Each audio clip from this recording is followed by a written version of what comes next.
ఆంధ్రప్రదేశ్ రాజకీయాల్లో కీలక పాత్ర పోషించిన మాజీ నేత విజయసాయి రెడ్డి ఇప్పుడు పూర్తిగా వ్యవసాయంపై దృష్టి సారించినట్లు తెలుస్తోంది. రాజకీయాల నుంచి దూరమైన తర్వాత ఆయన సహజ వ్యవసాయం, సేంద్రియ పద్ధతులపై ఆసక్తి పెంచుకుని స్వయంగా క్షేత్రంలో పనిచేస్తున్నారు.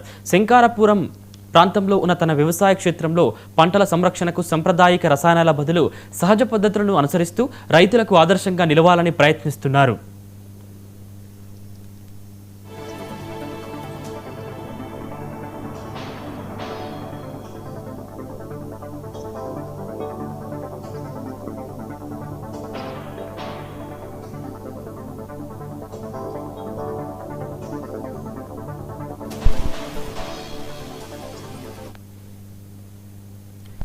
ఈ క్రమంలో ఆయన సేంద్రియ వ్యవసాయంలో విస్తృతంగా ఉపయోగించే అగ్నాస్త్రం అనే సహజ కీటకనాశిని తయారు చేసి మిరప పంటకు స్ప్రే చేస్తున్నట్లు తెలిపారు.